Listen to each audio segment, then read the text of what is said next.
बहू अपनी ननद का सामान बांध दो। शुक्ला जी की तबीयत ज़्यादा सही नहीं होने की वजह से उनकी पत्नी सरला जी ने इस घर की बागडोर अपने हाथों में लिए हुई थी।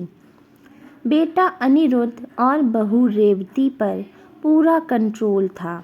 2 पोते जो अब बड़े हो रहे थे, लेकिन मजाल क्या कि कोई काम खुद की मर्जी से कर ले। दूसरा बेटा अनुज अपना परिवार लेकर दिल्ली में रहता है। सरला जी की इकलौती बेटी प्रिया की शादी बनारस में ही हो गई। माँ की दुलारी बेटी का रोज मायके आना जाना लगा रहता था और सरला जी बेटी को देख ये भूल ही जाती कि बेटी अब खुद माँ बन गई है। बेटी को देखते ही माँ की ममता का समंदर छलक उठता। जब भी प्रिया एक दिन के लिए मायके आती, रसोई में पकवानों की खुशबू पूरे मोहल्ले में फैल जाती। उस दिन उनकी बहू का पूरा दिन रसोई में ही बीतता। लेकिन मजाल क्या कि माँ बेटी के मुंह से रेवती के लिए प्यार के 2 बोल निकल जाए। उल्टा ना तो उसे कुछ खाने को पूछा जाता और तो और उन पकवानों में कितनी कमियां निकाली जाती। और प्रिया का इस तरह मायके आना भ्रमण महीने में 3-4 बार तो हो ही जाता। रेवती के दोनों बेटों को ही पसंद नहीं था कि उनकी दादी माँ उनकी माँ के साथ नौकरों सा व्यवहार करें। कितनी बार खुद अनिरुद्ध जी ने माँ से बात करने की कोशिश की, लेकिन रेवती ने उनके कदम रोक लिए। सरला जी जब कभी भी बेटी का उदास चेहरा देख लेती तो सारा दोष रेवती के सर मढ़ देती और ज़ोर ज़ोर से चिल्लाने लगती हैं कि मैं जानती हूँ कि तू नहीं चाहती कि मेरी बेटी यहाँ आए, लेकिन कान खोल कर सुन ले। अगर मेरी बेटी को ज़रा भी दुख हुआ तो मैं इस घर में किसी को भी रहने नहीं दूंगी। सासू माँ के मुख से कड़वी बातें सुनकर भी रेवती मुस्कुराती रहती और किसी तरह प्रिया को मनाने में लग जाती। रेवती के बेटे माँ से हमेशा कहते, माँ दादी इतना बुरा भला कहती हैं और आपको कोई फ़र्क नहीं पड़ता। वह हमें क्या निकालेंगी, हमें यह घर छोड़कर और उन्हें छोड़कर चलते हैं ना। तो रेवती बोल पड़ती है, खबरदार जो दादी के बारे में कुछ भी कहा तो ऐसे ही मुझे भी तुम दोनों छोड़कर चले जाना जब मैं बूढ़ी हो जाऊंगी। दोनों बच्चे माँ की बातें सुनकर चुप हो जाते हैं। एक सुबह रेवती उठी तो देखा कि माँ अपनी नियत जगह पर नहीं बैठी हैं। रोज़ सुबह बड़े से आंगन में एक खम्भे के पास मोड़ा लेकर बैठ बहू को 4 बातें सुनाने के लिए तैयार रहती थी, लेकिन आज नहीं। रेवती भागकर उनके कमरे में गई तो देखा वह बेहोश पड़ी हैं। डॉक्टर को बुलाया गया तो पता चला कि पक्षाघात हुआ है। बाएं तरफ का हिस्सा काम नहीं कर रहा था, लेकिन ईश्वर की दया से उनकी आवाज़ नहीं गई थी। आवाज़ ऐसी थी जैसे कुछ हुआ ना हो। बस अब क्या था, सरला जी अब बिस्तर पर लेटी थी। बेटी प्रिया रोते बिलखते पहुंची। अनुज भी अपना परिवार लेकर आया। रोग से ग्रस्त सरला जी अपने छोटे बेटे, बहू और बेटी को देख गदगद हो गई। रोग की भयावहता और अपनी कमज़ोरी को जैसे भूल गई हैं। बातों बातों में अभी भी कुछ ताने रेवती को ही सुना देती।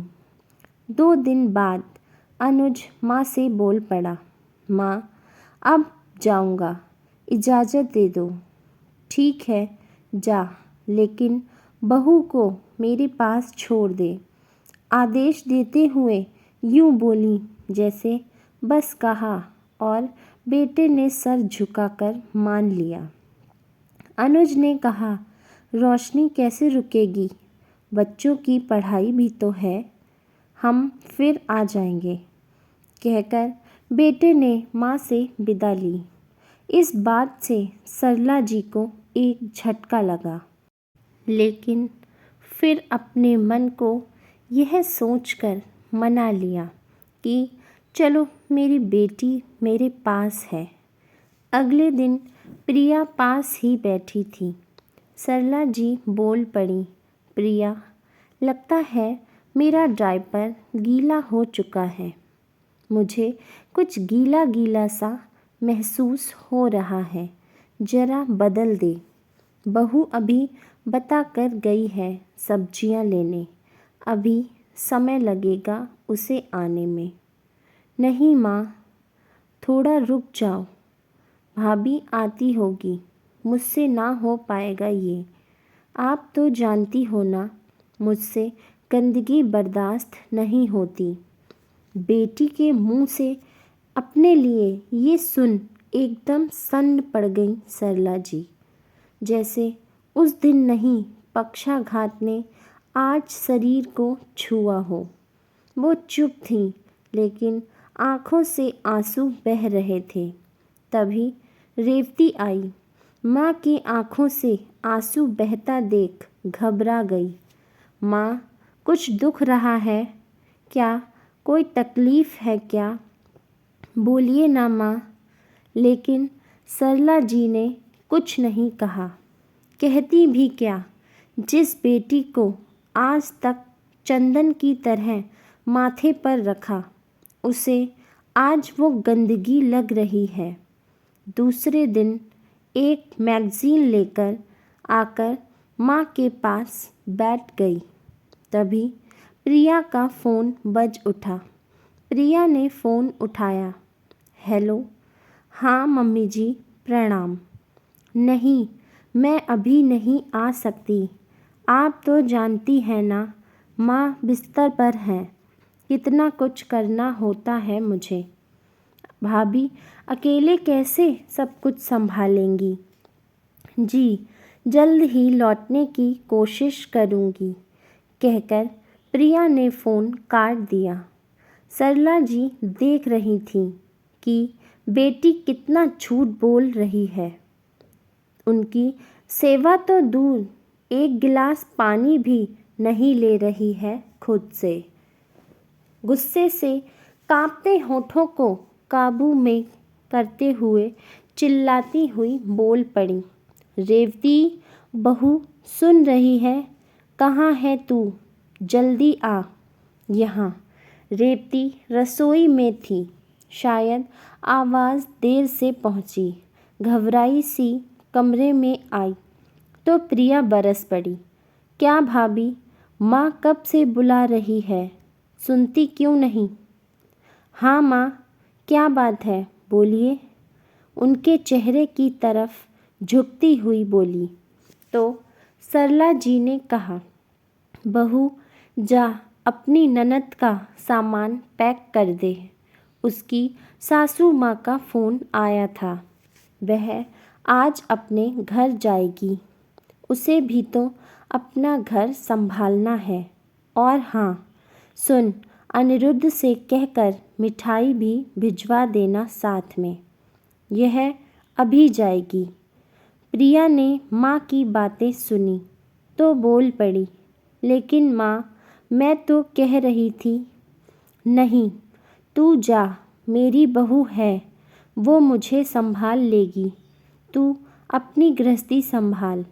प्रिया समझ गई कि माँ गुस्से में है, सो वह चुपचाप चली गई और सरला जी ने चुपचाप अपनी आंखें मूंद लीं। शायद वह अपनी ही गलतियों का हिसाब किताब कर रही थीं। कुछ दिनों तक रेवती के अथक प्रयास और सेवा से वो थोड़ा उठने बैठने लगी।